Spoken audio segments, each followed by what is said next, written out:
The VO Meter, measuring your voiceover progress. Hi, everybody, and welcome to episode 14 of the VO Meter. Measuring your voiceover progress. I'm Sean Daly. And I'm Paul Stefano. We have an exciting episode planned for you guys today. I know Paul went to his first anime convention. That's pretty cool. But before we get to that, current events. So, Paul, what have you been up to?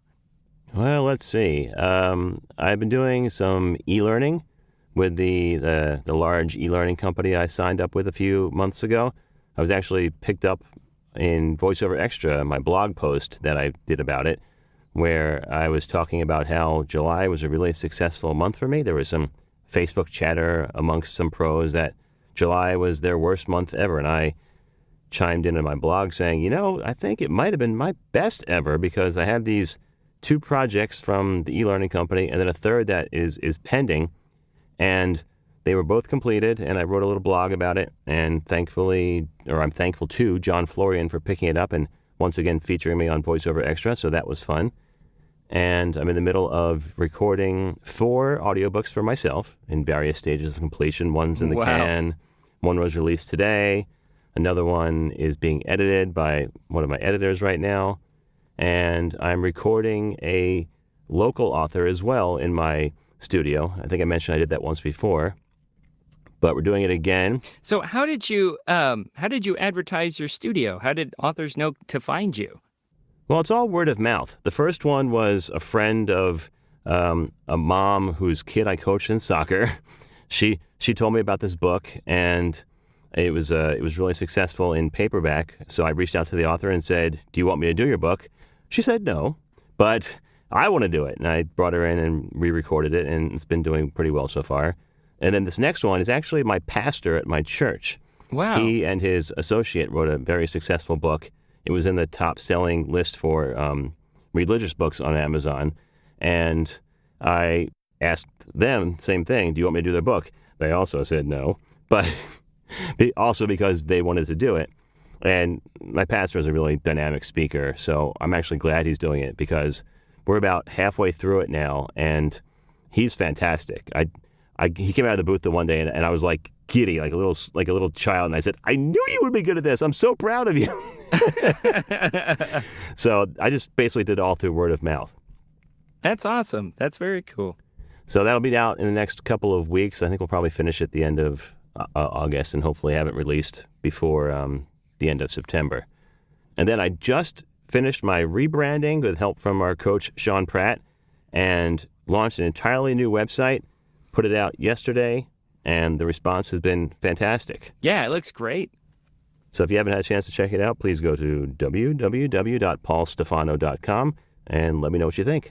What's going on with you, Sean? Well, it's that time of month again. I'm gathering... That time of month.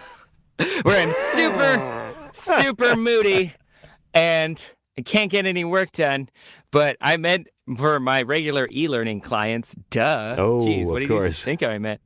Mind in the Every gutter. second or third week of the month, I'll get the scripts in. I go over them, make sure there are no errors, and then I send it out to 3 or 5 different narrators from... First, it used to be all over the U.S. because, Paul, you've done it for me before, and kind of same thing with word of mouth. Like, hey, my friend Sean is looking for more voiceover actors, and so I grew my roster that way. And then we got a request for more international voices because he wants to try people who he wants to challenge our listeners with accents that are technically English but might be more difficult to understand, like say New Zealand or South African or Scottish. I'm seeing a lot of demand for South African recently. Yeah. I don't know what that is. Are you seeing that too? A little bit, yeah. I don't know where, it's a well-kept secret, I guess, because I see all the requests, but none of the actors. So, Yeah, exactly. So there you go. But yeah, so I've been working on that. I'm working on my first official audiobook for Learning Ally. So, oh, cool. Yeah, so it's actually The Giver by Lois Lowry. A lot of people in my generation might have read that when they were in high school as recommended reading and stuff like that. And I know I got made into a movie with Jeff Bridges a couple years ago. So excited about that. I actually visited my aunt and their family for my cousin's wedding last weekend in Montana, and she's a teacher and a principal and spent decades in the education system, and she is just so giddy when she's like, "My nephews like are narrating The Giver. It's so happy. I'm so proud." That's awesome. So I told her I'd get her a free copy when I'm finished. But so that's all I'm working on right now. Actually, we just got a really cool Elevation Q&A webinar for the Global Voice Acting Academy with David Rosenthal. So every month we have these 2 Q&A sessions where you can kind of pick the brains of Christina Malizia and David Rosenthal, who are just very, very talented voice actors who have with decades of industry experience between the two of them. And we had a big turnout for this webinar because there was a bit of an upset this week when we were recording the podcast because a certain pay-to-play site aggressively bought a certain voice agent network. We don't want to talk about it too much in this episode because it would completely ruin the focus and has nothing to do with conventions. So we're just going to leave it right there. But there's plenty of resources online that you can learn and figure out what the debacle we're talking about is. But anyways, yeah, speaking of conventions, tell us about your experience, Paul, because I know this is kind of like your first one at this kind of con, right? Yeah, so first of all, I don't know if we mentioned yet, it was Otakon, which is a Japanese anime-focused convention in Washington, D.C. I was a little bummed because up until this year, it was in Baltimore, and somehow the local tourism board lost it, and they're now in D.C. for the foreseeable future, but this was the first year in D.C., so it's still not too far away. It still takes me about an hour to get down there with a drive, or maybe an hour and a half with a train. But I went down there, and we actually had a co-host on site, friend of the show, Chris Dattoli from New Jersey. He came down and was doing a panel discussion on voice acting for the convention. And then in his spare time, he helped us by doing some interviews and then some co-hosting. So it was a lot of fun. There was a lot to see. As far as the convention itself, it was kind of mind-blowing for me, really. Because like you said, I'd never really been to a quote-unquote con before. And just walking in the door, the moment I saw 5,000 people dressed in costumes, all the cosplayers, it just was completely overwhelming. So I spent the first maybe hour just wandering around all the rooms by myself to see what was just there. Like slack-jawed? Pretty much, yeah. And I am not a cosplayer because, honestly, I barely even knew what that was before this week. Although I do like to dress up. And you could say that maybe I was a cosplayer 20 years ago. I don't know if I mentioned this, but I was actually the mascot for my university. So, oh, yeah, you did tell me I that dressed before, up in a furry tiger suit and got in front of tens of thousands of people. So in some ways, I'm like an old school cosplayer. You did it before. It was cool. Oh, man, I know a bunch of anime fans are just groaning at that one, Paul. Interesting note, though, because I realized it's called Otakon. So the Japanese word otaku actually is essentially nerd or geek, or someone who obsesses over one kind of nerdy, geeky thing. Oh, really? So, okay. Yeah. So that's probably where... It's GeekCon. Essentially, yeah. Sometimes it's used in a pejorative way, but like I feel like nowadays, and especially for non-Japanese people, they kind of use it as a term of endearment. But I just thought that was interesting. Yeah, so we had some great guests that were actually on the show, and some that we didn't get a chance to talk to. We did talk to Man at Arms Reforged, which is a web show that they build weapons based on video games and anime shows, and they actually create the real weapons. They're based here in Baltimore as well, which is kind of cool. They work for a company called Baltimore Knife and Sword in their spare time, and then they do Man at Arms Reforged. So we may have some fans that have seen that. Are you familiar with that show? I freaking love that show. So I went thing about me, I haven't done it in a while, but I have a sword collection, actually, of this was especially when Lord of the Rings films were coming out, and so I got a bunch of those, and I just loved reading fantasy books when I was a kid.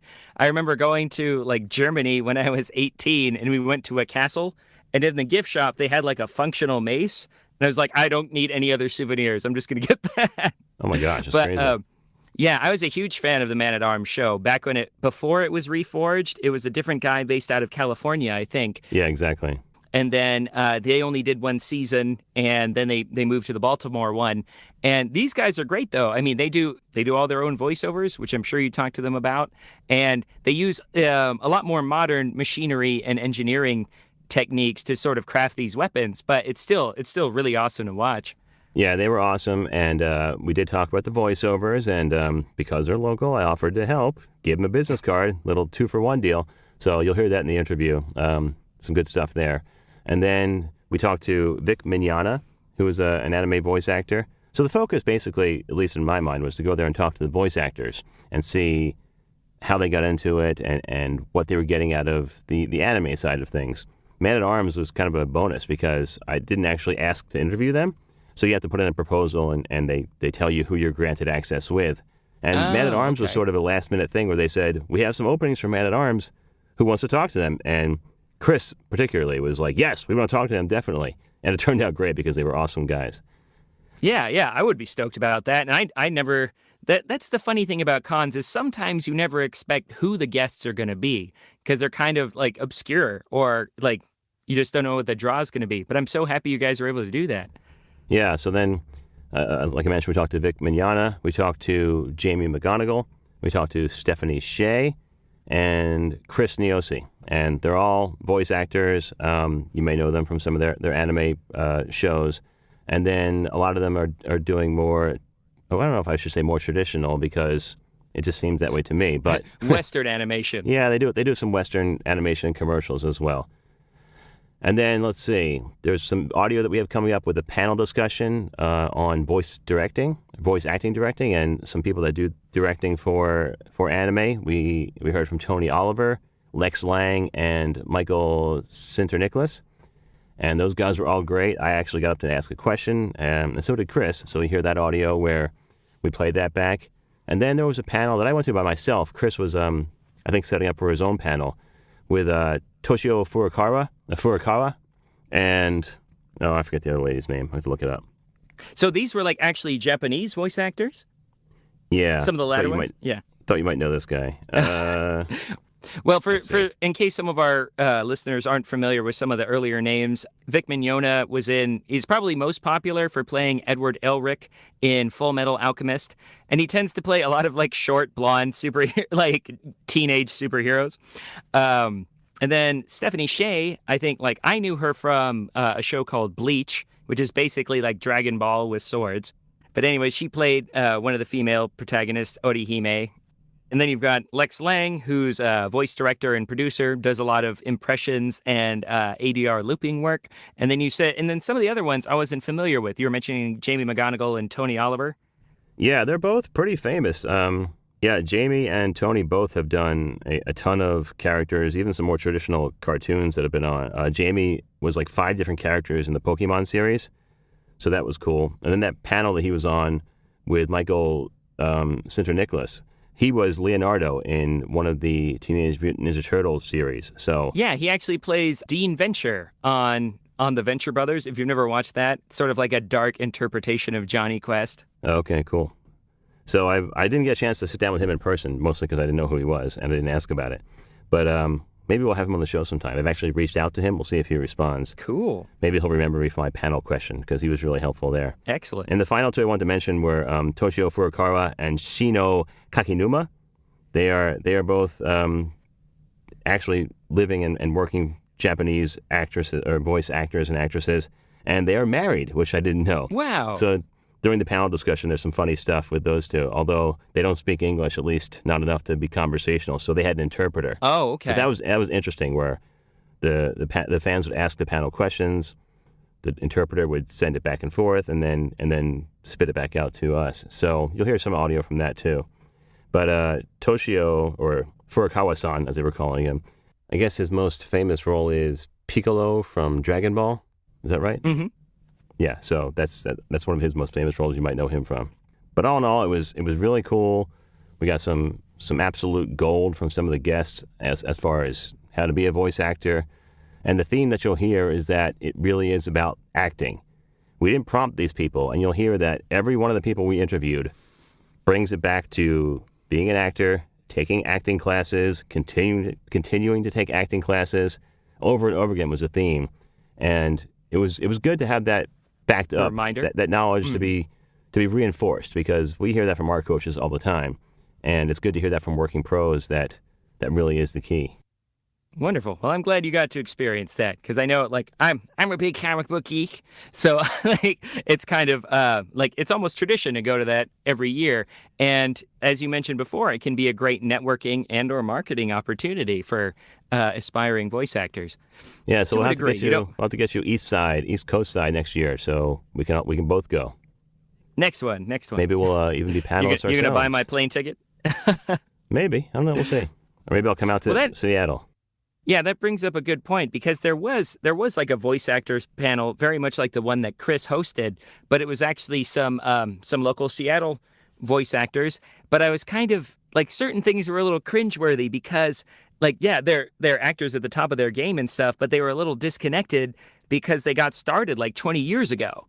So like they're recommending like, well, this great blue snowball mic, just like we can do auditions with that all day long. I'm like, no. Really? Wow. Well, it's just a different perspective, you know? And I'm like, yes, once you've built a relationship with your agent, they will care less about your audio quality. But when you're getting started, you need all the help you can get to set yourself apart. Or maybe it just doesn't matter. George and Dan on VOBS are fond of saying it's not the microphone, it's the acting, or is the acting stupid? And that was backed up at Otakon also when we talked to Jamie and Chris Neosi, Jamie McGonigal. Chris Neosi literally did not know what microphone he uses in his studio. He said one of his friends set it up. He has no idea what it is. And Jamie, similar thing. He said he had a Sennheiser, and he didn't have any idea which one it was. And I said, "Is it a 416?" He said, "I don't know." And I said, "Was it tiny like a shotgun?" And he said, "I think so." But these two are at the top of their game, at least in anime, and it doesn't matter what mic they use to them. We should just end the podcast now. We're doomed. I know, really. So that's actually a great point, and I think it's a hilarious time to bring up our questionable gear purchase. So, Sean, what did you purchase since our last episode?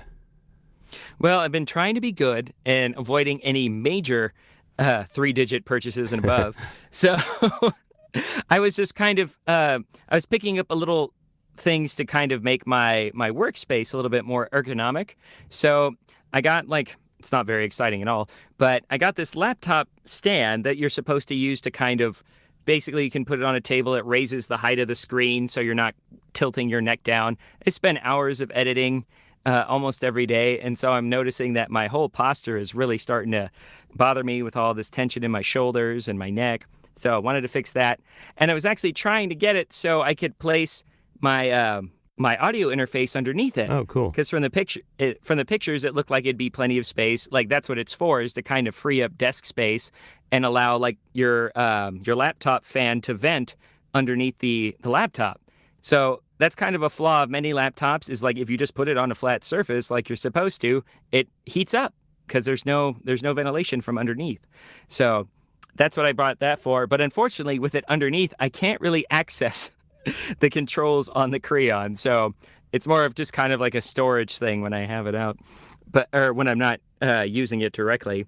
Other than that, yeah, nothing too exciting. What about you, Paul? So I'm an idiot, as everybody knows, and I went and bought another Audio-Technica 875R, the short shotgun. For those that are keeping track, this is the third time I've bought this mic. And the reason I did this time is because I was having a session with our good friend Everett Oliver, who is amazing, by the way. Everybody should go to myboothdirector.com and hire him right away. He helped me with some auditions for an agent, or 2 agents actually. Just knocked it out of the park. I couldn't believe the difference between what I was about to submit, the crap I was about to submit, and how it was after he was done with me. But one of the things he said was, you need to stand during the auditions. And he said, "Are you standing now?" And I was like, because I didn't have the camera on. I said, "No." And he said, "Well, do you have the ability to stand?" And I said, "No." Because a couple of months ago, I made the choice to sit all the time when I'm recording, which 90% of the time works out for me. But Everett scared me. So I went and bought the shotgun mic again because it's the best one I've ever had in here in the standing up position. So I put it right back where it was 8 months ago, and it's in my standing space now in the booth. So next time I have a session with Everett, I'll be happily jumping up and down and standing. So was the CAD that you're using, did that not sound as good as that, or in the higher up position? Was it just bouncing off the ceiling? Yeah, for some reason it doesn't work in that same position. Maybe because it's too close. I don't know. Right now it has a little more room to breathe. It's kind of in the middle of the booth, and I've always placed the shotguns, whether it be the AT-875R or the Sennheiser 415. I've always had it up in the corner, and that's the only place I can get those to sound right. So I think I've mentioned this booth has very specific sweet spots, and I know where they are. So in order to make that work for Everett, I had to get that same mic again. Well, at least you're not afraid to buy it again. Well, it goes back to what we talked about, know your voice, and I know that works for me, even though I went on this that's crazy... the funny. I was like, then why did you sell it? You know that. Because I'm crazy. I didn't think I'd need it again. So this time I'm going to keep it. No, I won't. Yes, I will. I'm going to keep it this time. I really want to keep it this time. Your little gear demon is like materializing as we speak. I know, it's crazy. But other than that, that's really the only purchase. So I didn't really go too crazy. I'm proud of you. I did buy an interface this month. Well, I didn't actually buy this, but I got to do a review of the newest version of the vocalbooth2go.com carry-on vocal booth, so their 3.0 version, and I was really impressed with it. The only real complaint I had about the previous unit, and this is kind of a similar flaw in a lot of those portable acoustic solutions, is that there was no great treatment behind you. So they made this sort of framework with their acoustic blankets, like they added an additional piece, and you can just kind of put it over the lip of the booth and like, boom, no more reflections. I admit, like, it might not be the most comfortable solution, but if you're traveling a lot and you want to have a consistent sound, or you absolutely can't dedicate a space in your apartment or what have you to like a full booth setup or even a blanket or closet booth setup, it's a great option and one I heartfully recommend. Oh, cool. Yeah.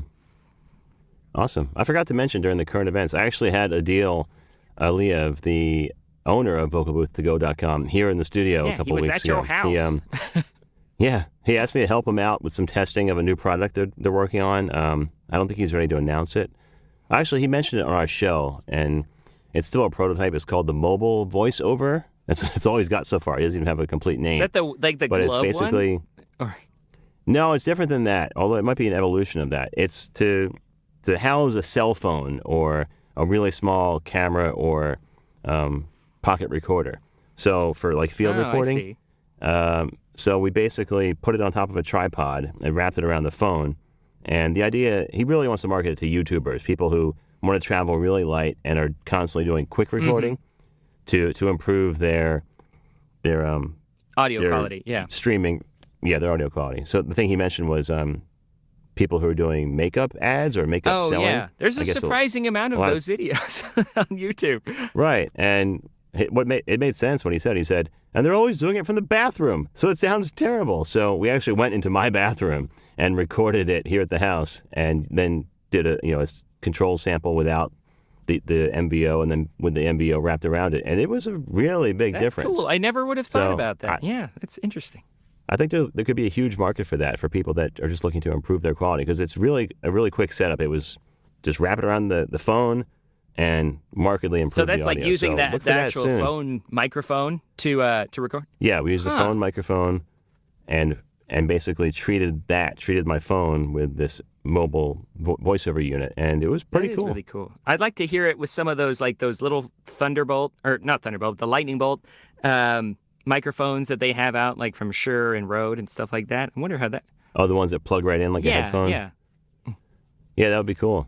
I'll tell you what, we don't want to get too far into it, but it was really good for the high frequencies, which is not unlike the carry-on vocal booth. It didn't do much for the lower frequencies, so we actually took it outside right in front of the highway on my deck, where I have, if you listen to the podcast, you know it's notoriously bad for sound. It's the entire problem I have. So it was the highway was still there, but what we did find out was that it was really good at eliminating the crickets. So we had a ton of crickets when we were recording, and they were really loud without the MBO unit on there. And then without it, the crickets were completely gone. So it did a really phenomenal job at eliminating certain frequencies, and it could be really helpful for some people. I know. Sometimes you got like no other option other than using your phone to record an audition, so that could be helpful. Right.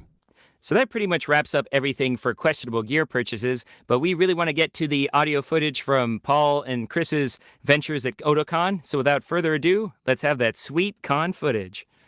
Okay, everybody, welcome to episode 14 of the VO Meter. We are live at Otakon 2017, and I'm here with Chris Dattoli. How you doing, Chris? I'm doing well, Paul. How are you? I am great. I'm excited about the show. What are you looking forward to most? I'm looking forward to the voice acting panel that I'm going to be hosting on Friday night, which is tonight around 7 p.m. I'm going to give out a lot of tips about, people who want to get started in voice acting, give some valid information, where to find coaching. And I'm also looking forward to that other voice acting panel that's happening on Saturday around 2:45 with Lex Lang and Tony Oliver. And we are actually interviewing Lex Lang on Sunday, so that's one of the things I'm excited about. We are having interviews with Lex Lang, Chris Niosi, Stephanie Shea, Vic Mignogna. I don't think I said that right. We'll get to that later. And there's one more I'm missing. Oh, Jamie McGonigal. Jamie McGonigal, yes. I'm actually looking forward the most to interviewing him. I'm a huge fan of him. So, once again, we're here at Otakon 2017. Can't wait for the show, and we'll talk to you all after our first interview. See you then. All right, so we are here with Matt, Bill, and Ilya from Man at Arms Reforged, and we are talking about their experiences at Otakon and the show itself, and we'll get into a little bit about the business of actually forging the material. So, first of all, guys, tell us how you got started. Was it first an interest in metallurgy, or was it more an interest in video games and creating the materials for that? Sheesh. You asked us the long question. Well, I think all of us started, working with metal a long time ago. I was a teenager. He was a kid. Bill and I have been working together for 19 years or something like that. But as far as the show comes, our base business is Baltimore Knife and Sword, and we make stage combat weaponry, some custom weaponry as well. And have been doing that for 30 years. The opportunity to do Man at Arms, the show, came up 3.5 or so years ago now, and we're all nerds in our own right, whether it's video games, anime, or we all have our different areas that we love. So it was pretty much a no-brainer once we got all the details worked out to go ahead and do that show, and it's a really unique opportunity for us because we're not just making weapons, we're not just making a TV show. We get to interact with the fans so much with that show and really bring their favorite things to life. So, this answer of how we got started could be quite breathy, but in the long run, we were friends with Tony Swatton, the guy who did the original show. After he decided not to do the show anymore, Defy Media looked around the whole country for what knife makers and sword makers could do that show. Since we do 6 items in about 8 days, that's a tremendous amount of work to do in that short period of time. Most shops and the custom knife makers can't do that. So pretty much everybody pointed their fingers at us, and we kind of just went from there. That's awesome. Yeah. And the business now, is it mostly producing for the show, or do you do a lot of work to supply the materials locally? I'd say it's not. Most of our business is not for the show. Absolutely. We film about 3.5 to 4 times a year for Reforged. Like I said, we do blocks of 6, so they come out for about 10 days. The crew takes 2 days off, but we're filming for 8 days, and we film 6 episodes, so they come out every 2 months or so. In the meantime, we're making stuff for Renaissance festivals. That's pretty much what we do. And What are some of the ones that you supply to? Obviously, the Maryland one. What are those festivals? We're in almost 100 different shows annually. So Colorado, Texas, Arizona, California. Yeah, we're everywhere. So it's pretty. There's only a handful that don't have our weapons. Legacy Forge is one of our big dealers that goes to all the different Ren fairs, but we're primarily wholesaling at this point. Okay. And now you mentioned you do some voiceover. How do you get started in that? Well, doing the voiceovers for the show, which, if you watched Carrie and I both, like the first season of Reforged, we were awful at it. Just bad. We're pretty good in conversation, talking to people, but when it came to that, it was like, and now Ilya does this, and now Ilya so it took a while. It took maybe even 3-4 seasons before I started really taking some notes, listening to different podcasts, actually, of people like talking about voiceovers and like just the whole theory behind it. Like, be more conversational. You don't have to say this is happening, because they can look and they can see that that's happening. So You do any get more training? into the Sounds like you might processes. have. A little bit, not anything professional. Of course, our producers all have had our input. Sit up straight, talk a little deeper. That was one of his things. If I talk a little deeper, I don't stutter as much. Little things like that. So that's been a whole nother thing we're learning, because I mean, obviously, learning as a craftsman, that's just comes natural to us. That's what we've done our whole life. But then, literally, having to reteach myself how to talk is kind of funny. It's been a fun ride. It's a whole new world, as most of our I think it listeners comes easier for him doing voiceovers and stuff, just because he has a natural accent. Actually, that actually helps a little bit. Well, yeah, in part is that when I was growing up in Russia, they always make us talk to the class. So you do your homework, you go to the board, you write down the homework, proving that you actually did it, and explain it to the class. In language classes, it was always the case you have to memorize a poem overnight and say it out loud to the rest. So public speaking was a big part of the curriculum. Second part is, anytime you're in a setting where people expect a certain quality of an explanation, you have to learn how to speak. It's not what's in your head. What's important is how you deliver it very often. And consequently, having an accent allows me to hide some of the speech defects or technique defects. And since English is not my first language by far, it is fairly easy for me to separate myself from what I'm saying in my head, because most of my thoughts are still in Russian. And okay, this is how I'm going to say it. All right, accent a little bit here. And he can turn that lower accent my up, voice. and he does often And turn that up. And then I show them my shaft at your service. Nice. And for me, what actually is fairly hard in talking in English and talking for the show is if I'm doing research, and the research is audiobooks from England, I start unintentionally imitating some of the pronunciation. I cannot help it. Oh, we all do that. It messes it up. And then Matt always makes fun of me. Why are you saying it like that? Well, I don't know. This is how you say it, and I've been researching a lot. And when you It's actually good practice. A lot of us voice actors will go around mimicking people we know, or just in the mall, we'll trail people not too close and mimic them, so we have that voice in the back of our head. everybody here mimics John, our welder at the We shop. do that all day. That's all. Everybody has a different voice. Come on, guys, hurry up! You guys are killing me. Oh man. So where do you record the actual voiceovers? Do you have a studio? Do you do it in the shop? We have. Because I have to say, the quality is really good, actually. Yeah, the shop where we're doing most of the filming is about a couple hundred yards away from where we do the voiceovers. We actually have a church building that's been converted into another kind of workshop that we don't really usually film in. If you see me doing the AutoCAD on the computer, we do the voiceovers like right next to that computer. Okay. It's not always the best place because there's no like sound deadening room kind of thing, but got pretty nice microphones and stuff, so it usually turns out pretty well. We usually only have to do one take. They fix it in post. And sometimes what we say. sometimes they get to edit together, and the voiceover that we may have recorded for that process might be too lengthy, too short. So, Carrie or I, or just, even sometimes Ilya will just re-record something on our own and send it over, since the equipment stays there. So it's cool. Awesome. I want to ask about your projects and the craft work. What would you say is the most difficult piece you've ever made to date that you can talk about? Go ahead, Ilya. Well, this is a multi-layered question. If you're talking about difficult in terms of how detailed a piece has to be and how 100% right on it has to be, so far it's been Excalibur from Kings of Avalon. I've spent 1 month engraving the blade on it, pre-building, because can't do it any faster than that. Just that's how long it takes. And it's been 16 hours of engraving straight every day for a month. So that one is the most difficult in terms of all the work is finicky, and finicky work is maddening.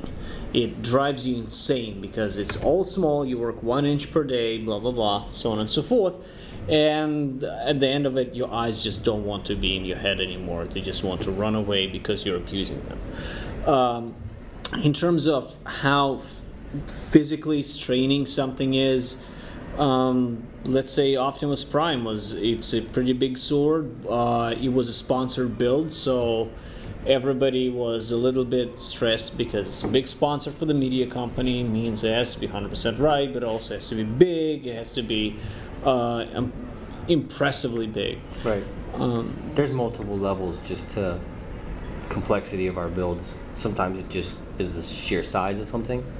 Whether that means huge or small and tiny and detailed, like all of that goes into Or it. like Or the any material. katana build. Yep. For example, any katana build is absolutely insanely hard. And the reason is because there's a whole school of craftsmen right now who are like, you didn't do that right. You son of... and so you have to...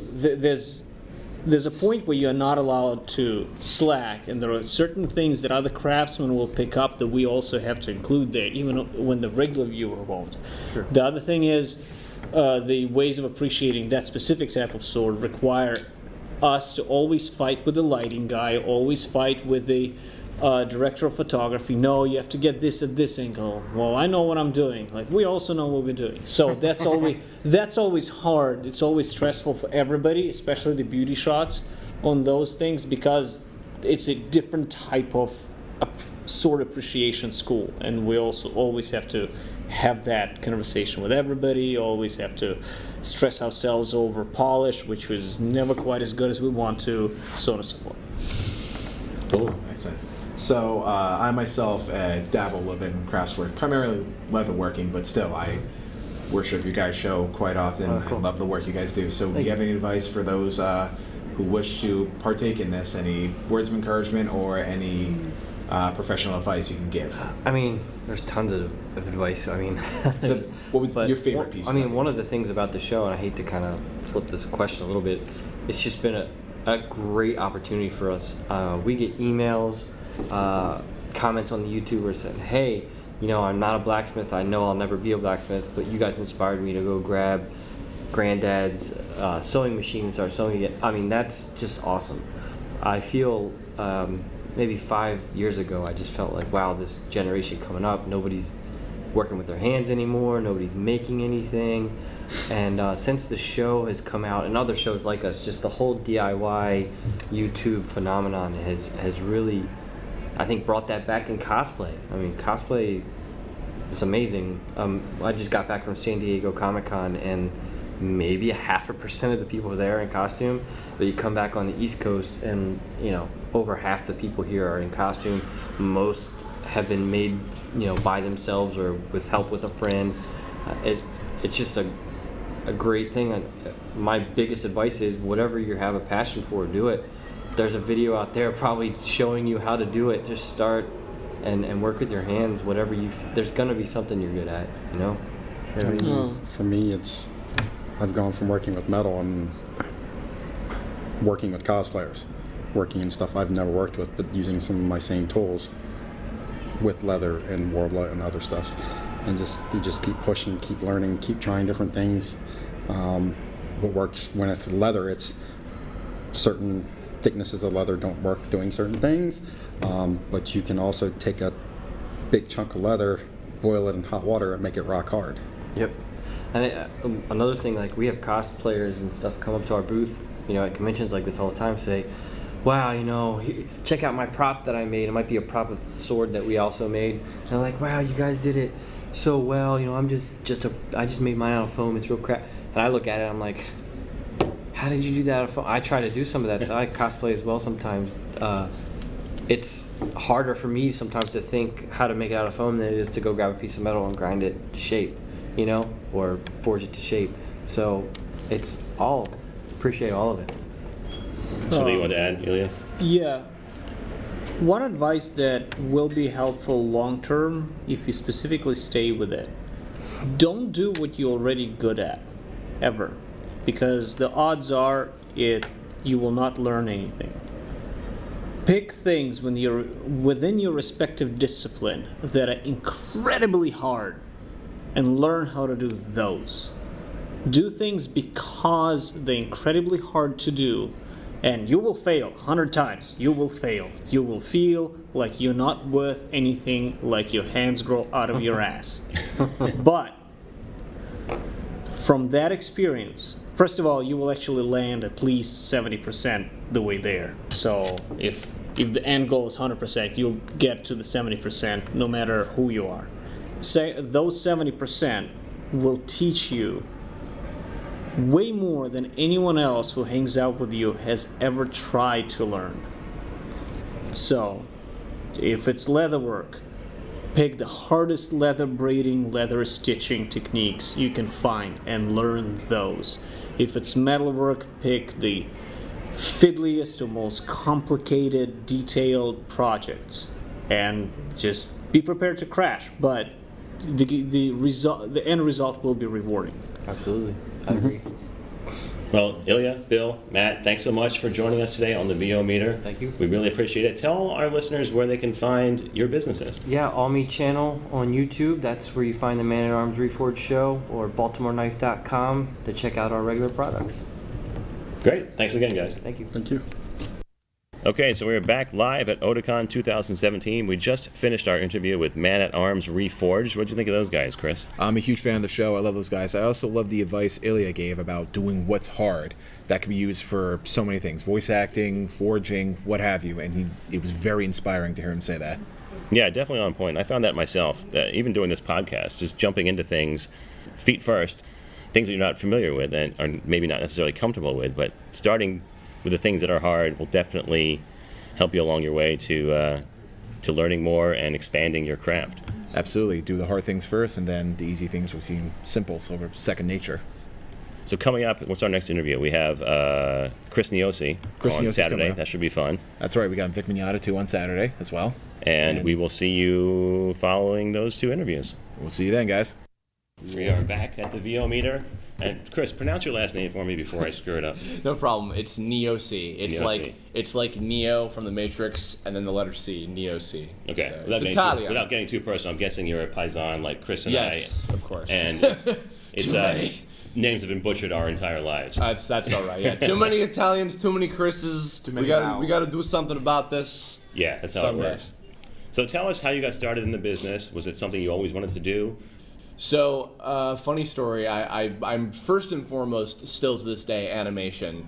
And I took an interest in voiceover way back in the day when there was this little website called TV Tome, which is now defunct and kind of turned into a different website. But I kind of learned about, like all these voice actors that I grew up with. Wait, the guy who played da-da-da on this one show is also so-and-so in this other show? Whoa, my mind is blown. I'm in like middle school, like slowly becoming this like encyclopedia of all this weird trivia stuff that my friends can attest to. I'm a walking, talking like Rolodex of voiceover stuff. And I got interested in it originally kind of from almost the casting perspective of like who would I get to voice all my cartoon characters in my shows and movies and games I'm gonna make someday, you know. And then when I started making my own cartoons, I didn't have access to voice actors until like way later when I was learning there was kind of a whole community on the internet of people that were interested in doing it professionally, and now a lot of them are working professionally, people that I've known for years now. So I was kind of aware of that world, and I started to, I guess, sort of teach myself like enough of a standard of what made good and bad voiceover, especially when it came to anime, where there are lots of great dubs and some bad dubs. So I kind of determined that difference myself, and then I went to a convention, much like this one, where two different ADR directors were basically holding sort of a contest thing. I entered it completely on a whim at last second. I was like, yeah, why not? And I ended up winning it, and by winning it, I got my first audition, which was for Pokemon. And I didn't think too much of it. I didn't think I was going to make it into a career or anything, but I went in for my first audition. This would have been like 2009, I think I did it. And they said, hey, so I know that we like owe you because of the contest, but I wouldn't really call you into this show if I didn't think you were good.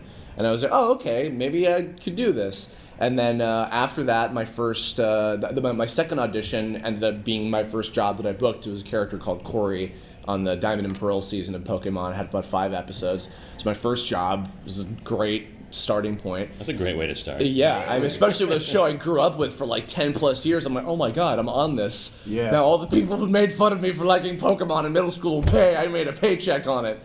It's like I don't have problems. No, it was a great first experience. The director was awesome. The producer was great. Everybody was super cool, and they worked really hard on the dub of that show, still to this day. And and then after that, I wasn't really sure if I was going to keep doing it, but like more opportunities came up. And then when I moved to California about 3 years ago, I had a lot of help from other people in the business out there that, kind of took my name around and started taking classes a lot more. And then now I blinked and suddenly I'm here and I'm in Sailor Moon and I'm like, what happened? What is my life? So is that long-winded enough of an answer to start with? No, that's excellent. Now, for animation and character, do you feel it's important to find sort of your niche in it, or is it you want to try out different things? I think that the first and foremost, most important thing to do is just to have a strong grounding as a performer. I think that, unfortunately, a lot of people get this misconception of like, oh yeah, you gotta just like, it's either like, oh, I have to find my niche, like what's my archetype that I'm always gonna get, which yes, that does happen a lot, unfortunately, but even on the opposite side, some people are, oh, I just gotta learn how to do 1 billion voices, and I'm like, you can either do 1 billion voices and be really good at character stuff, or you can have just your one voice and like the different kind of facets of that, but you still have to have the good acting to back it up. And a lot of people unfortunately skip that step because they think of the voice part of the voice acting, even though the second part of the word is better, as Scott McNeil would often impress the people. So that's why, like, when I moved, like, the most important thing I got was taking classes. Like, Richard Horvitz, who's the voice of Invader Zim and 1 billion cartoon characters, he does this amazing 6-week course that just, like, really breaks a lot of like bad habits out of you. It gets you to completely change your line of thinking. Like, a lot of I've met a lot of veterans that understandably get frustrated that new people coming in don't even take the actor's journey. It's just like, oh, I just like cartoons and video games. I want to do this. I don't care about acting. And it's like, well, you should, because if you want to do this as a career, that's what it's about, It's in the name. Yeah. So, I mean, in terms of, I think that it is important to, like, stretch your range and not be, like nailed down to one particular thing. I think it is important to show that you have a lot of range. Because, I mean, even if you're just playing one character and that character has a lot of range in and of itself, you have to be able to know.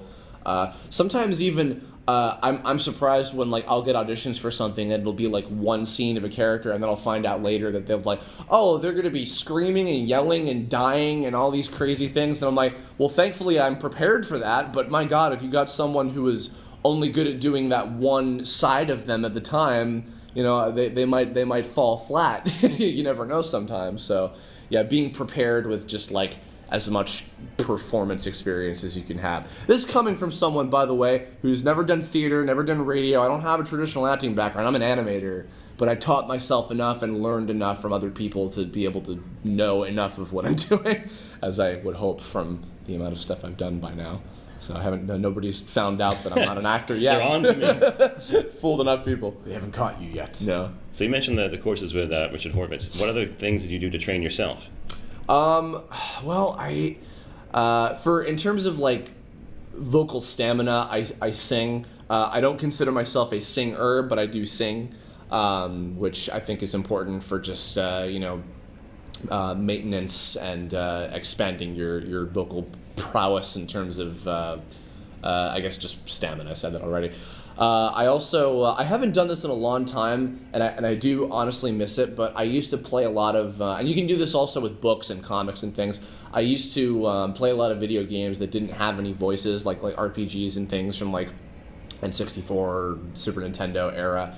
and I just do all the voices. Especially little exercise, little advice for anybody out there. If you and someone of the opposite gender want to play a game together, and you do all the boy parts and you do all the girl parts, or sometimes you can even switch off. Like, I'll play this girl and you play that boy or whatever, and just experiment around. Even if you only wind up by the end of that playthrough of that game or reading through that novel or whatever, if you only end up with like maybe one or two like fully fleshed out character voices that like, oh, like I'm actually pretty good at that accent or like that personality, or oh, I just came up with this thing off the cuff. Like, don't even think about it. Just come up with like weird stuff for all these characters like off the cuff, and like you'll do great. And then like you might have some cool material to put on your demo someday when you Maybe make even that. record it. Yeah. USB mics are ubiquitous. Stream now. it, or hell, go nuts with it. You can do lots of fun stuff with that. So, Going back to when you said when you moved to California and a lot of professionals recommend you, when you actually went to the animation studios, what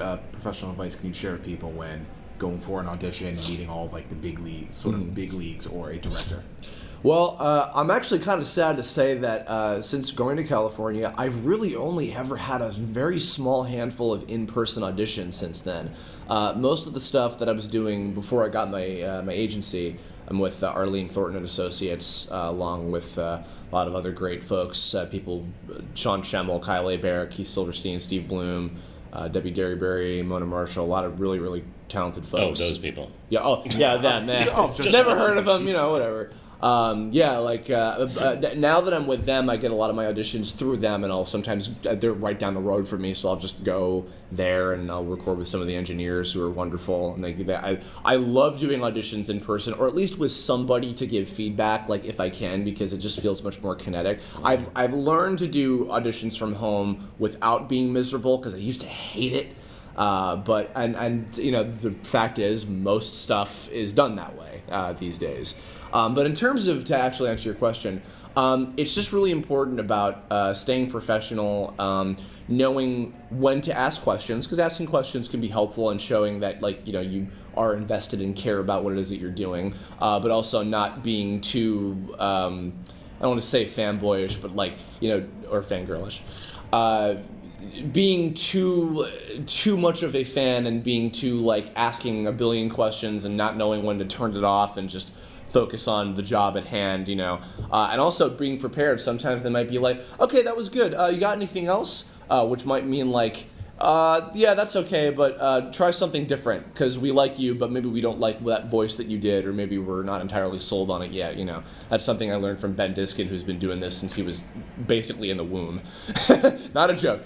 I think that just being prepared, maintaining a professional attitude, and just being cool. Really, all you need to work in any business, no matter what, is being cool and being good. Because if you're good, you get the job done. If you're cool, they want to work with you. And then being cool, that can mean any number of things. Just being cool in whatever way that you are cool and natural, and not being a tryhard. So, yeah. So tell us about your home studio. You mentioned doing some auditions from home. Do you have a fully set up studio, or do you... It's a closet. It's a closet with a preamp and a chaotic eyeball. Really? Yeah, I forget which type of microphone. And it was all set up lovingly by my good friend Ben Diskin. After my basically kicking and screaming of not wanting to make my closet into a booth, he basically just did it, and then it's what I've been using for all my home auditions since then, and it's quite nice. So, what's the percentage of time you do auditions from home versus going to the studio or your agent? Probably about 60-40 home to agency, Okay. just because out of convenience. Even sometimes my agency will send me stuff to do from home, and I'll just do it that way if I have to. I've gotten used to it. It's not my favorite, but it's you got to adapt with the times, so. All right, well, Chris, it's been a pleasure. We appreciate your time, and look forward to hearing more from you. Yay! Look forward to Sailor Moon Supers, where I'm voicing Pegasus. That's coming out soon. If any of y'all are big old school anime fans and stuff, love that show very much. So, thanks for having me, guys. All right, thank you. Thank you. So we're back at the VO meter with Vic Mignogna, and we Excellent. You nailed it. He shoots, he scores. We're getting VO into meter. business, the VO That's kind of meter. cool as opposed to Play a on VU words. meter. I like it. Exactly. Very cool. Thank you very much. And we are talking about how he got into the business. Is my first question, really. How did you get in the business, and was it something you always wanted to do, or was it something that... It's noon. Yes, it is. That means it's noon, everybody. That's my gratitude alarm.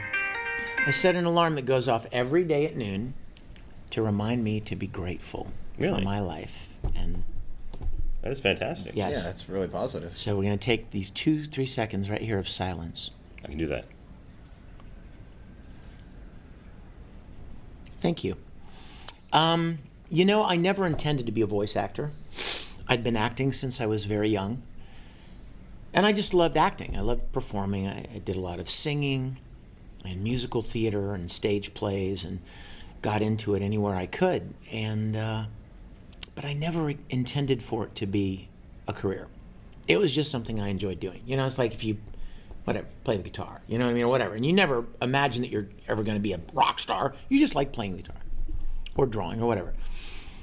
So about literally 18 or 19 years ago now, I was working in Houston, Texas. I was doing video and film production work and writing music professionally for ad agencies and producing records for people. I do a lot of music work. And a guy that I was working with on a video production said to me completely out of the blue, I don't even know why, we may have been imitating people or making little funny voices or whatever.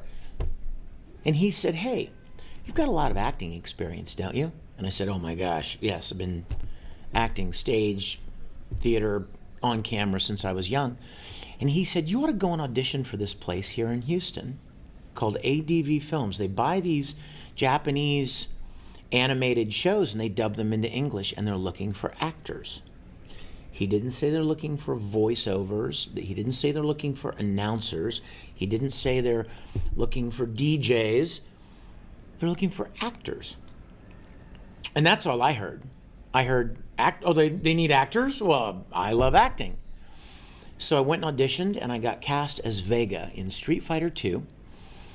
And I did it. I didn't know what to expect. I'd never done it before. And I did never expect to do it again. I thought it was a one-time weird little thing that somebody asked you to do. You know, never really thought about it again. And like 2 weeks later, they called me and they said, hey, we've got another Japanese anime show. Do you want to come and do a voice in it? I said, sure. And more and more and more. And at this point, anime was very small. It was very much of a little niche thing. And so I didn't even know what they did with these shows after we finished. I thought, I mean, I assume they sell them somewhere, right? They distribute them somewhere. They got to make their money back. I didn't know what they did with them, what happened to them after I voiced the thing. I thought it was it was a yet another outlet for acting. And it just grew from there. And I after that, somebody invited me a couple of years later, somebody invited me to an anime convention. And I was like, wait a minute, there are conventions for this stuff? And I went to the convention and I met people from other studios, Funimation in Dallas, studios in LA, studios in New York. And they asked me to come and do stuff in their shows. And so I did. And next thing you know, it's been 18 years and I've done over 300 different animated series and video games. And I never charted this course. I never strategized, how am I gonna get into the voice acting business? I just, door opened, seemed like it would be fun to do, and I kind of stepped through it, had no idea where it would ever lead, and here we are. Which is why I have a gratitude alarm set. It's perfect. Kind of a full circle, you know, because I didn't plan this. I didn't send out hundreds of demo tapes and knock on doors and try to get into studios and auditions and scour the internet for nothing. A door opened and I kind of stepped through and I had no idea where it would lead me, and it led me here. So I'm, among all people, most grateful. It's not an uncommon story, actually, among voice actors, especially those that started before, say, the last Oh, it is 10 years. You're right. It is not uncommon at all. Most of the voice actors I know, with the exception, I probably have 100 friends that are voice actors, and I can think of 2 that did not do any actual acting before they started into voiceover. I mean, like, voice acting was literally, for most of us, was literally just another avenue to express your acting love and passion. So yeah, it's a very common story. Do you have any suggestions for those that are maybe starting out now? Because the landscape has changed quite a bit, especially with the advent of the internet. You know what? It really has changed a lot. And I hate to be one of those people that kind of is a downer. But the reality is, because it's so big now and because so many people want to get into it, it's hard. A lot harder than when I started, you know? Like when Henry Ford started making cars, there weren't a lot of people making cars. Not a lot of competition. Not a lot of competition. And when I started, with very few exceptions, there just wasn't a lot of anime readily available, and there weren't a lot of people doing it. And you would never expect Houston, Texas. Why in the world would you ever think that somebody would be dubbing anime into English in Houston, Texas? You think entertainment, you think LA, New York, right? Houston. But I was in Houston when that happened, and so I was very fortunate. I often tell people that if I were to try to get into it today, I probably wouldn't. I wouldn't ever get cast. Like I would probably not even be good enough or whatever, you know. But I was fortunate enough when it was small. Now it's a lot harder. There's a lot more competition, but that's the nature of almost any creative endeavor. If you want to wash cars, you could probably get a job tomorrow. If you want to, make burgers, if you want to fix plumbing, things that there is a specific skill set to do. You know the skill, you get the job. It's really that easy. But when you start talking about creative endeavors, acting, singing, writing, drawing, dancing, whatever, you know what I mean, name it. There are so many people who want to do it and so few opportunities in those fields that it's a lot harder. And you need a lot of tenacity. You can't be somebody that gets discouraged easily. That's for sure, If you're somebody who is easily, disappointed by not getting what you wanted or things not working out right away, then creative fields are not the thing for you. And they're unpredictable. You could be a big superstar today and then tomorrow nobody will hire you. And what happened? Yesterday I was really good and like nobody wants me. You never know. I wake up every morning extremely blessed and grateful that I get to do what I do. And but if you're interested in getting into this business, one of the main things you need is acting experience. As we talked about a minute ago, that's one of the commonalities with most of us that are regular working veteran, have been doing it over and over again, is that before we ever got in front of a microphone, we were acting. Some of us have college degrees in theater or drama. So acting experience is the key. It's not about making funny voices. It's about playing a character and playing the character authentically and believably so the audience buys into the character and the story. Would you call yourself a voice actor now, or do you just not even go there with that terminology? Are you still just I'm a voice actor. I'm certainly, but I'm an actor first. A voice actor acts with his voice. I mean, he's still an actor. I've often said the operative word in voice actor is actor. I'm never going to get cast to be the drive time DJ on a rock station. I just don't have that kind of a resonant voice. 25 past the hour, and I can't. That's not me. But I can play certain characters, and that's where the acting comes in. I certainly would never want to discourage anybody from it, but just know what you're getting into. Be prepared that things, you're not going to just move to Dallas and start working for Funimation. That's highly unlikely. It's not impossible, but be realistic, The parents out there would hate me if I didn't tell their kids, be responsible, learn a trade, figure out how you're going to pay your bills and take care of your bills and have a place to sleep and some food. Feel free to continue to pursue your dream, but be realistic and go into it responsibly. Vic, that is just absolute gold that you just gave. But we did want to get into one quick question Sure. about your work, because we do have some fans. Oh, sure, absolutely. Is the majority of the work anime or original animation, and how is recording for each genre different? The vast majority of my work is anime. And you know what's interesting is that most people, even in the business, that even people that do what they call prelay, even people that do original animation will tell you that anime is the hardest kind of voice acting, because it's not enough to just give a believable performance. You have to do it within a very strict, finished confines of mouth movement and the flaps of the character. You don't have the freedom to do the line however you want. That makes voicing anime much more difficult. It's actually much harder, and it doesn't pay anywhere near as well. It's nowhere near as highly regarded. A lot of people in the voice acting business consider anime kind of the redheaded stepchild, so to speak, of voice acting. And yet people who have done both will immediately tell you that it's a lot harder than original animation. I have done some original animation, one that I'm working on right now, Ruby.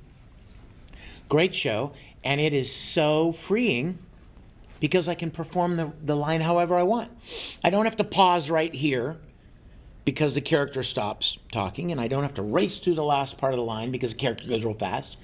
I don't have to perform the line very loudly because the character's facial expressions are so big that you have to match what the animation did.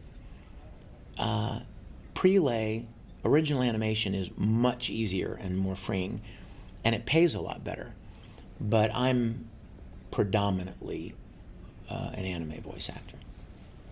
Excellent. Thank you for that. Well, Vic, I think we're out of time. You have been So more than sorry. gracious. I'm so sorry that our time went so fast. Well, you're a popular guy. Well, you are. I appreciate you guys taking the time to chat. Thanks so Appreciate much. having you. Thank you so much. Thanks, guys. So we're back live at Otakon 2017 with Stephanie Shea, and we are going to talk about the VO industry, how you got into the business is my first question. I'd like to know, for our listeners, how you got into the business and maybe what they could do if they're looking to get into the business as well. Well, they cannot follow how I got into the business because I have a very strange, unique story, I guess. I was a fan, and then there was a startup that was like starting an anime company, and they didn't really know anything about dubbing or anything. And then they were like, "Oh, you have a mass communications degree, and you're also an actor. Why don't you come and do our dub? Do our English production wing." And so I was hired as a producer. It was like 23, maybe. I didn't know how to do anything. We got 2 licenses. It was Tenchi Naramon, I'm Gonna Be an Angel, and Furikuri. And those were my first 2 titles. And then because I worked there, I auditioned for roles, and then I got cast, and that's kind of how I got started. So Where's your degree from? Because I had that same degree. UCLA. Oh, cool. Yeah. Mine's from a local school here at Towson University. Yeah. Mass comm, that was my degree. Yeah. So so that's kind of how I got started. So I can't really recommend get a job as a producer in a startup anime company. But So from a voice director standpoint, what advice can you give to those starting off in professional attire and how to condone themselves in the booth from a voice director perspective? I think the most important thing is to be an actor, take acting classes, and to take improv classes, and do as much training and work experience as possible. Because I think right now there's a trend to use newer actors and younger actors and actors from the fandom, and having worked and listened to demos and listened to auditions, the thing that I have I think that my biggest kind of gripe with that new crop of talent is that they're not actors, and you can hear it. They're really good at mimicking sounds, but then they don't take direction well. Most actors don't really prefer line reads because they like the process of exploring and discovering and creating a character. I find that the newer actors just want to be told how to do it, and they want to mimic you. So I think one of the things that if you go to a panel with original animation voice actors, when they're always like goofing off, doing things. They have created a character and they embody the character. And if you wanted them to do a scene and to improvise and to do whatever in said character, they're able to do it. It's harder for dub actors because they're kind of doing an adaptation of another character. But I find it even hard. Like I find like newer actors struggle even more because all they know how to do is like parrot a sound, you know. So yeah, my advice is to actually get acting background and acting training, and it doesn't have to be voice acting specifically, because I think the core elements of acting, your motivation, your wants, your needs, you know, your psychological state, all of those things are really important when creating a character and voicing a character.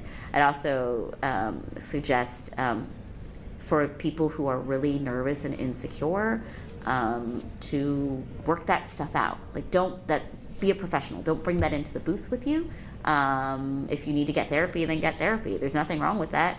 And if you need to take class, then get class. I don't understand that I've like encountered some newer actors and they think, oh, well, I've been in a few shows, I don't need to take acting class.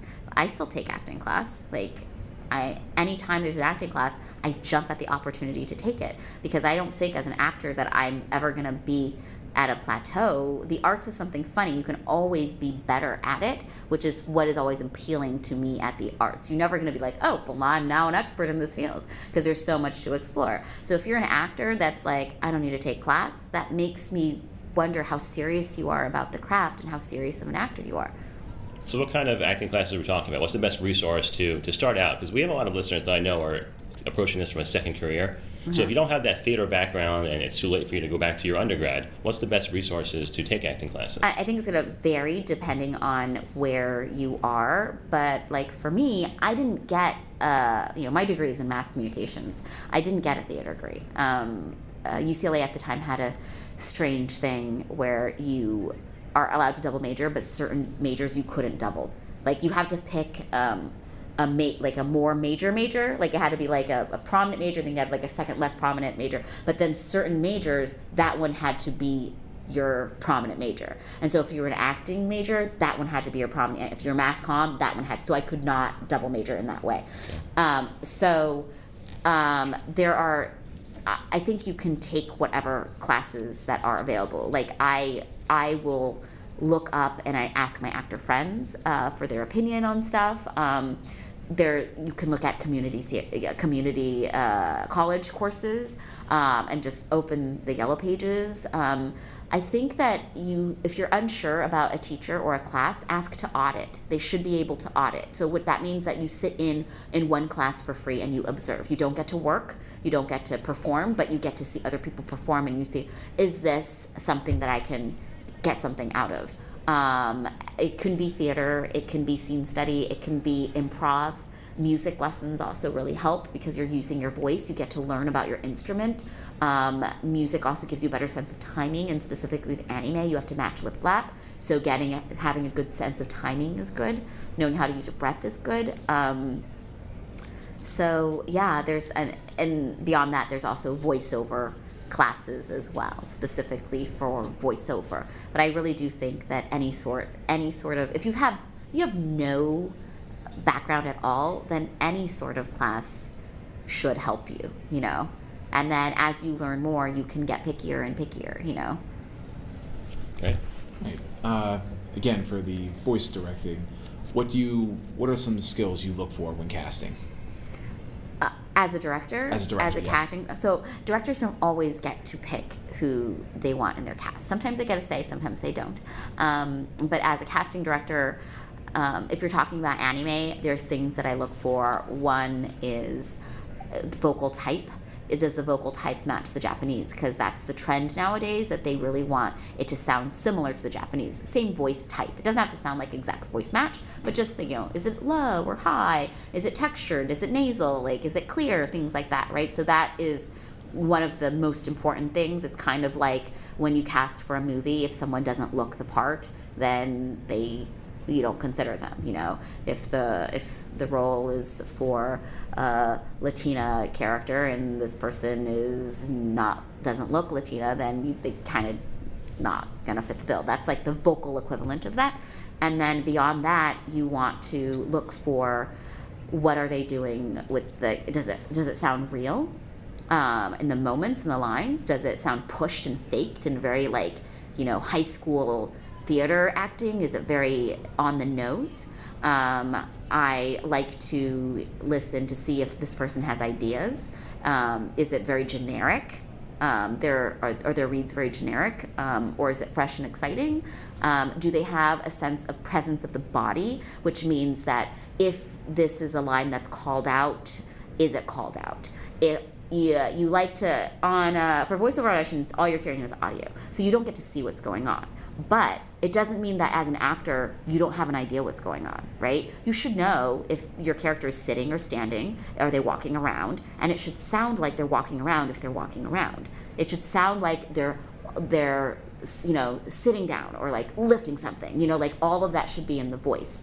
If it all sounds the same projection, the same energy, the same just words on the page, it gets really stale and voiceovery, and I think that's what makes it sound kind of dubby, where everybody's talking at the same level, and everybody's like, there's no difference between someone who is sitting right next to you and your energy level of how you're talking to someone who's a little farther away, like if, you know, across the room, to someone who's like even farther away. You know, I'm not shouting, but there's a little bit of extra something. Like all of that has to come into play, and I need to hear that the actor is aware of that, and to make it real and to make it like a real entity instead of just a disembodied voice, you know. I think we're close to running out of time, but okay. Along the lines of directing, do you prefer people who focus just on anime when you're directing them, or do you have a preference for people who have a wide variety of acting backgrounds? I do not actually look at that when I'm casting. I just prefer good actors, and if that person is a good actor and they've only done anime, great, so be it. If that person has done a lot of stuff, great, so be it. It does make me nervous sometimes if the person has only done anime, because usually anime is the easiest to get into, right? It's much harder to book an original animation job. It's much harder to, so I guess like it could give me pause, but as long as the audition wins and the audition is good, I'm fine with that. If I'm getting an audition and I'm on the fence and I look and they've only done, like, let's say they've done a lot of commercials, that would make me worried, because commercial, you use your voice, but there's not that much acting in it, you know? It's a different type of skill set. It's definitely a VO skill, but it's not necessarily, I would be worried that if I brought them in, they wouldn't be able to, you know, to deliver. I would be nervous if I got an audition and if they've only done other acting, they've never done voiceover, because the experience might be a little strange to them. They might not be able to match the lip sync, you know. But then I weigh in and I just say, okay, is this audition good enough that I will work extra hard to get them where they need to be at that place? So there's always risks when it comes to it, but I would never say never to anybody who'd, you know, never done anime, or to anybody who has only done anime. Okay. And anything you want to promote before we go? Let's see. I guess Gundam Seed, the redub of the remastered, is coming out. That's awesome. The other thing that I want to give a shout out to, but this is for U.S. audiences, but hopefully it'll come to U.S., is we worked on the dub of Napping Princess, which is an amazing movie. And then we also worked on A Silent Voice. And A Silent Voice is a movie about bullying, and there's a deaf lead in it. And I was fortunate enough to be able to cast a deaf actress. I don't think it has a U.S. distributor yet, but it is a really, really important film. Maybe someone will inquire and sign on to distribute. Yeah, that would be awesome. And then I think Your Name Blu-ray comes out this fall, so. All right. Well, Stephanie, thanks so much for your time. Enjoy the rest of the show. Thank you. おばあさんでやってみたい役があるんですけど、白雪姫の中にディズニーの映画の中に出てくる魔法使いのおばあさんの声をやってみたくて練習してますね。いつでもできるように。 So I really want to do an old lady. So my image of old lady doing is the queen's old lady form in Snow White. So every day I'm practicing that until I get it. やってみますかね。 So I'd like to do a sample right now.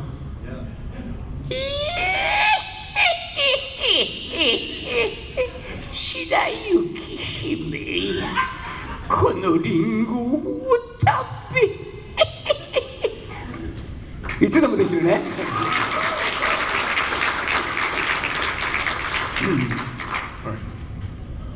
やっぱりデジタルにアナログからデジタルに変わったっていうことによる影響が一番取り方としては大きかったと思います。 Yeah, I agree that the major change throughout the years was the shift from analog to digital. 例えばセーラームーンの第1話の時は初めて行って初めて台本もらって初めて絵を見るのに一緒にみんなで20人近くで録音を一度にバンとやるのに1話目で2時間半ぐらいで終わっちゃいましたその当時は。 For example, when we recorded the first episode of Sailor Moon, that was the first time all the voice actors got together, and there was like 20 people. It's their first time seeing the film, and it's the first recording ever to happen. But to finish one episode, we only spent like 2 hours and a half. So we are back at Otakon 2017 with Jamie McGonigal, and we are going to talk about all things voice acting. So welcome, Jamie. Thanks for being here. Thanks very much for having me. Of course, thank you. So Paul and I are both voice actors. We've done commercials, e-learning. What advice can you give to do the transition to anime? There's something very different from doing commercial voiceover to voice acting in anime or any kind of animated features, cartoons. And the acting is different. It's creating a character.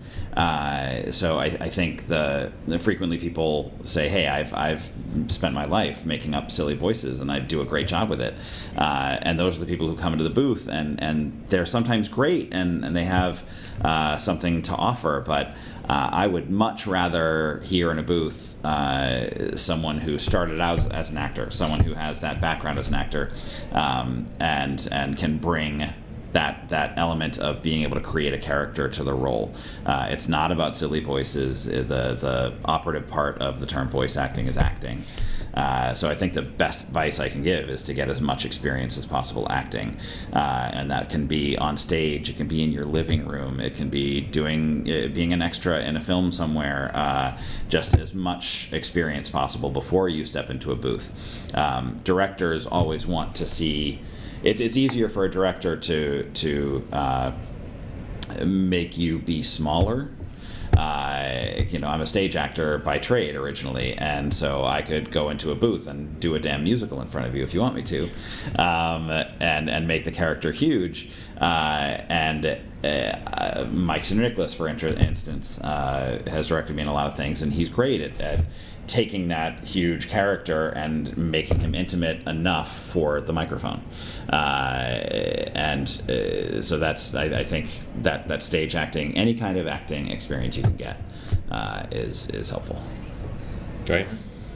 So you mentioned acting and directing when you're in the booth with a director like yourself. Mm-hmm. What can folks do when they're self-directing? Because so much of the world is going that way now with self-submission. What can you do when you're self-directing? Some tips you can give to get that performance? Self-directing. I think you have to watch as much as possible. You have to figure out what you're trying to get out of yourself. And if there's any opportunity for you to bring someone else, whether it's your boyfriend or girlfriend or a mom or dad, to come in and give a listen. A lot of people maybe don't have directing experience, but they know what they like to hear. So having an extra eye is always really, really good, or an extra ear in this case. I think that's. I definitely advise to, if it's at all possible, to have someone else come listen and give you feedback, and someone that's honest, that's not just going to say, "Oh, you're great, honey. That's awesome. You're wonderful." That's the mom approach. It would be good. It would be good to have some sort of critical eye or ear. That's funny you mentioned that. I actually wrote a blog about that a couple of weeks ago, that I had my 9-year-old son sitting outside the booth because he was being punished and wasn't allowed to play any video games. So I said, just sit and watch me work, okay? So I was in the booth, and the performance was so much better because I knew he was there listening. He had the headphones on.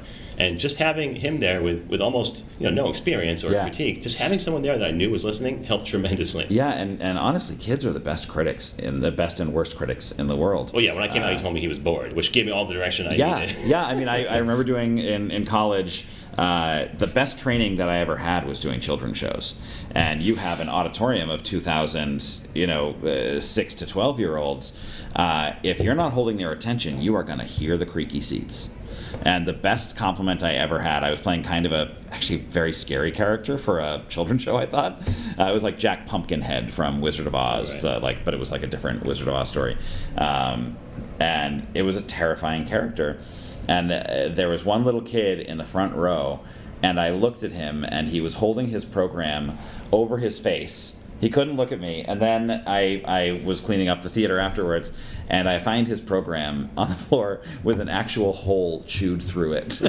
Like, it was bite marks. You could see the bite marks through the program. I was like, yes, so I did well. So touching base on the voice director thing, what advice can you give to any actor when stepping in the booth, seeing a voice actor for the first time? What advice can you give for handling that situation? Any actor seeing a voice? Performing in Maybe front their of a voice first session in person, as opposed to doing months, years of self-submitting. Oh, okay. Yeah, and just listen. It's the director. Trust the director to do what they need to do. It's okay to mess up. You can be overly critical of yourself in a booth if you're not giving the director precisely what they want on the first take. That doesn't make you a bad voice actor. So don't be overly critical. Listen to the director. That's they're there to guide you through this. Obviously, with ADR, with any kind of animation recording, usually they make it pretty easy for you. You have a script in front of you. You have usually the animation in front of you. You have the 3 beeps in your ear before you're supposed to start.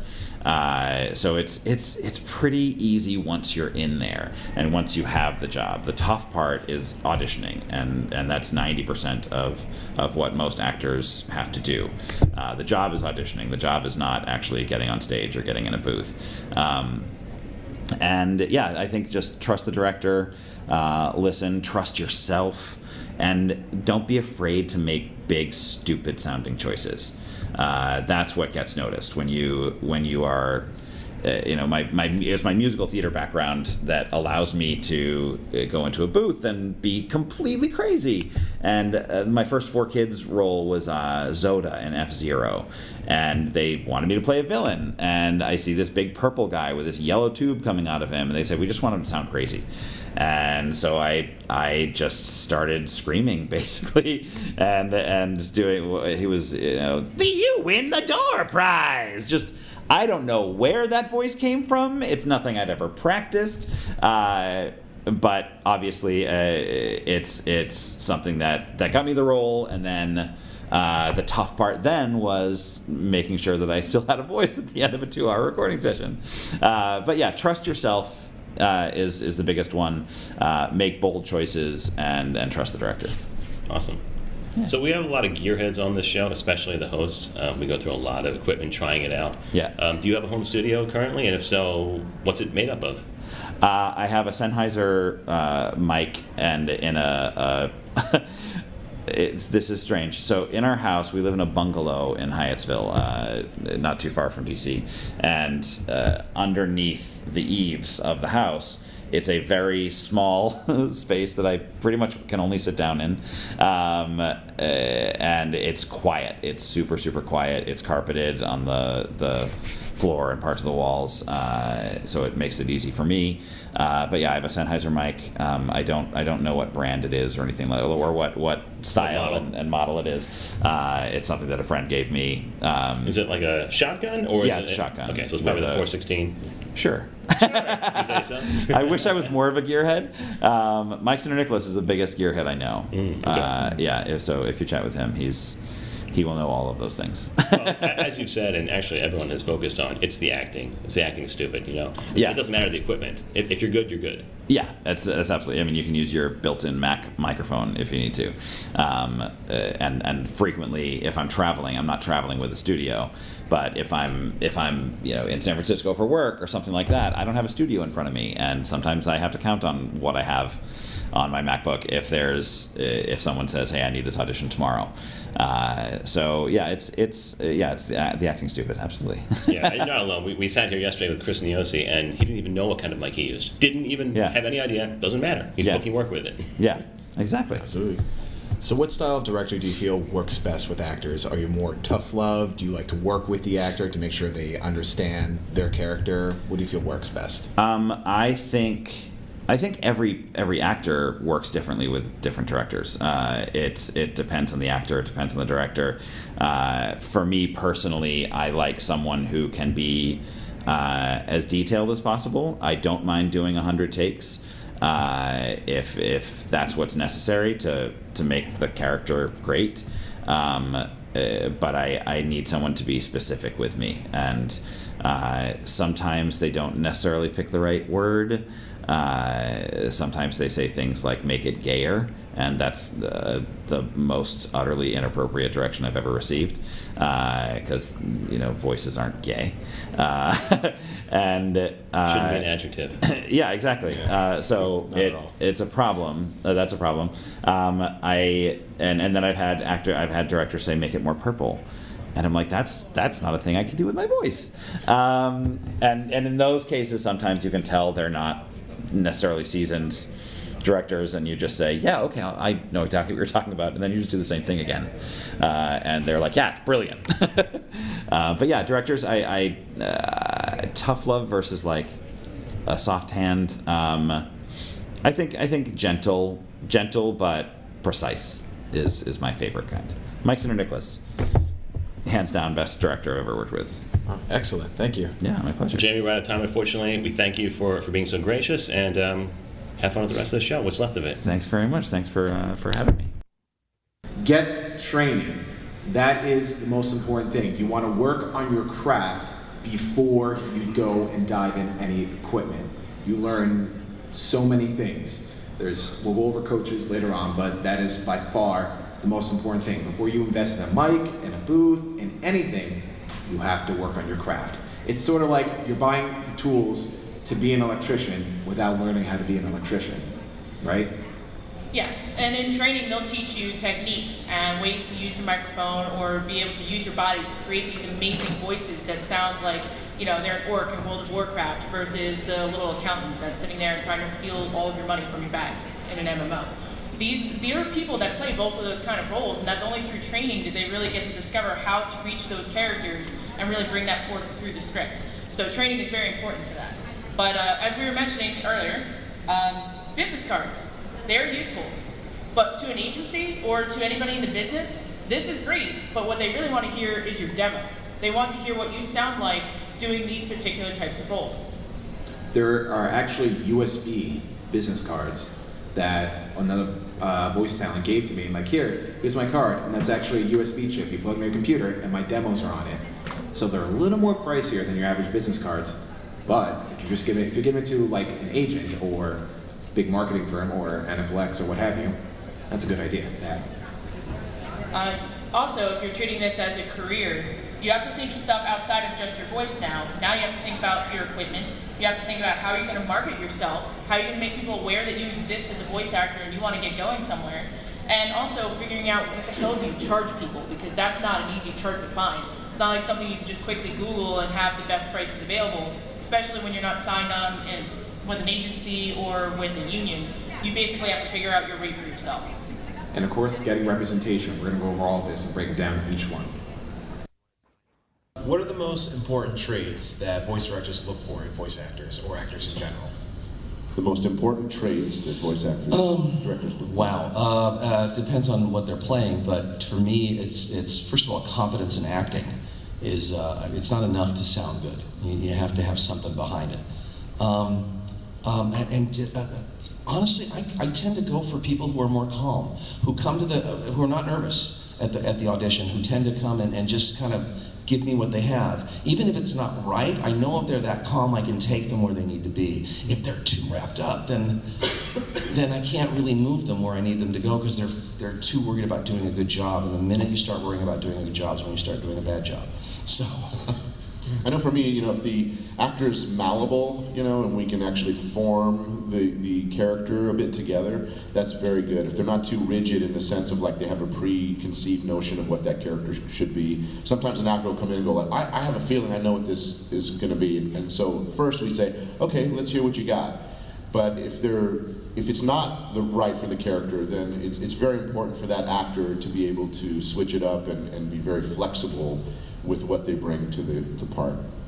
I look for a lot of money.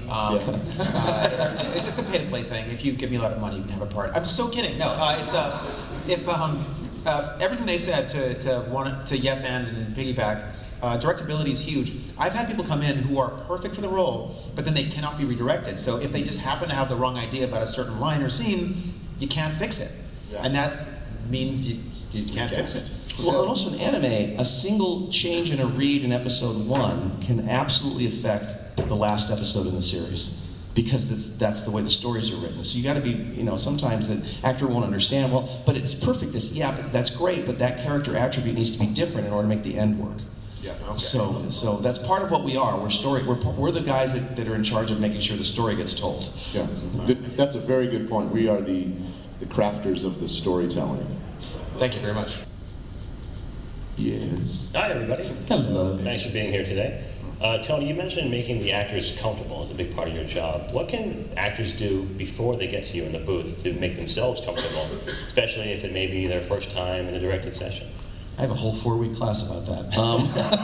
Where do I sign up? It's called How Not to Voice Act, by the way. Getting out of your head, How Not to Voice Act, that's the name of the class. I don't know. I wish I had it. If I could write a book and give you the 10 steps to feel comfortable on by yourself, it's stuff, that's stuff you have to do before you get there. It's a matter of getting comfortable with yourself, which is a really hard thing to do as an artist, to be just comfortable being who you are. When you get in the booth, the things that you don't want to be thinking about is, how do I sound? Am I any good? Do the producer and director like me? Am I doing the best job ever? All of those things are performance killers, okay? Because they put you in here. You need to be acting from here. So the best thing you can do is figure out how to turn this off, so that you are just there, when you're focused on that, the words, the script, and what the feelings are. And if you can focus on that, the rest of it kind of melts away and there's less to be nervous about. Okay. So when I got cast as Leonardo for Ninja Turtles, I thought it was a mistake. And for the first entire season, I went into every session thinking I'm going to be fired. Not helpful. And I talked to a couple of people like, "You're crazy, what are you talking about?" I'm like, "Oh, okay, I'm crazy, that's not helpful." But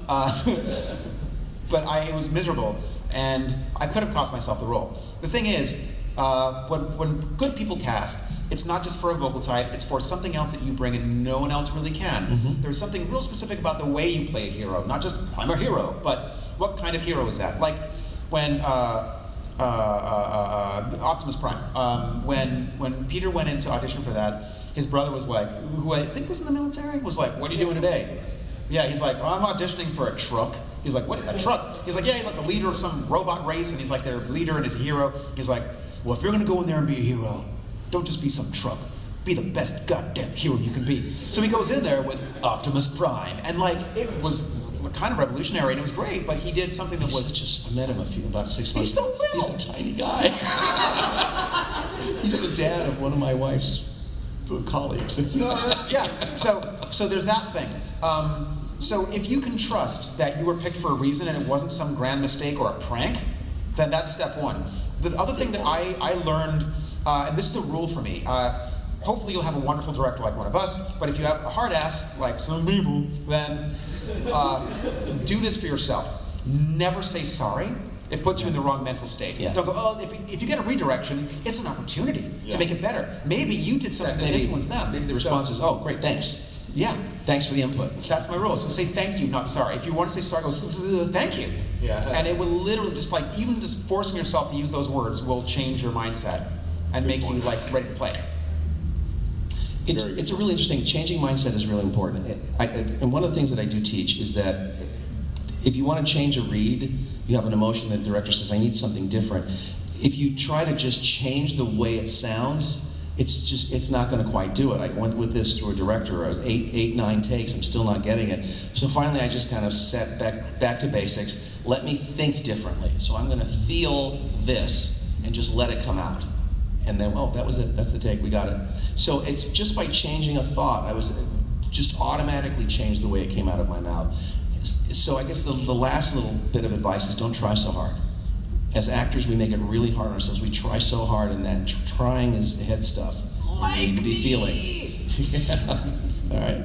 Oh yeah, Thanks. love me. We're all sick that way. All actors are insecure, pretty much. You know, that just comes with the title of actor. That's why we do it. Yeah. It's a coping mechanism. Okay, everybody, we are back live at Otakon 2017. It's Paul and Chris, and we are wrapping up. So, Chris, what were some of the highlights of the conference for you? I loved our interview with Vic Mignogna. He gave out such valuable tips, and he's really an inspiring man, just saying every day at 12, he just stops and gives thanks for everything that he's done and thanks for how far he's come and so many great things. And what he gave us was pure gold, and I loved him. I loved meeting Stephanie Shea and Chris Niosi, seeing a fellow geek like myself, seeing someone who it's really inspiring to see someone young get into the business and knowing the same attributes that I have can really succeed.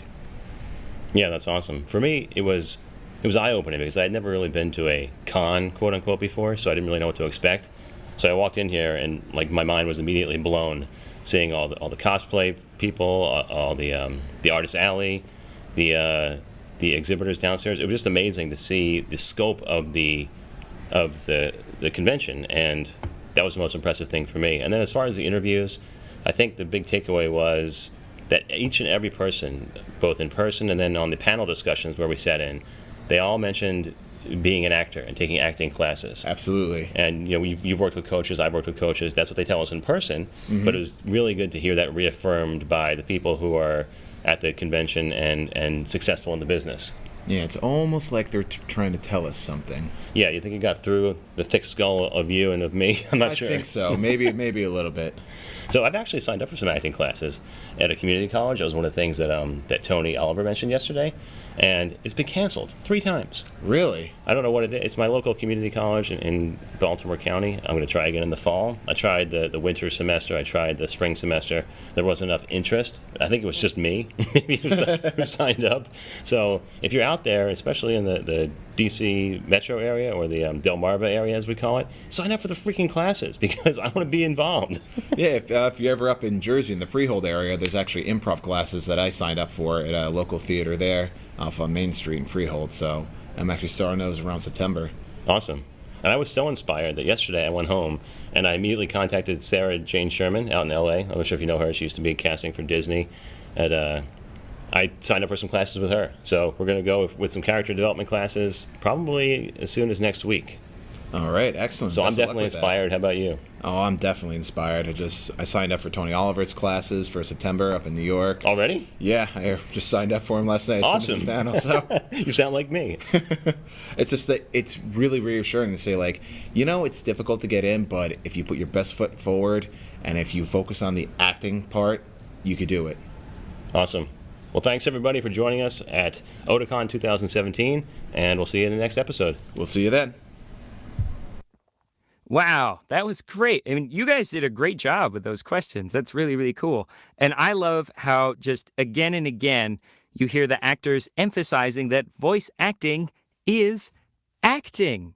So, like, again and again, do not think about, like, obviously voices and being able to do different voices is important, but is not the most important skill. Like, it's acting, it's voice acting with a capital A. And get excited about it. I know Chris and I were both inspired. Chris mentioned that on the spot he signed up for classes with Tony Oliver because he got that bug planted in the back of his head, and so did I. I actually came home on Saturday and immediately emailed Sarah Jane Sherman, who I think we've talked about before, to take some acting classes with her. I'm starting next Tuesday, and very cool. Does she do Skype or? She does. Yeah, she does Skype because she's in California now. Ironically, she's actually from Maryland.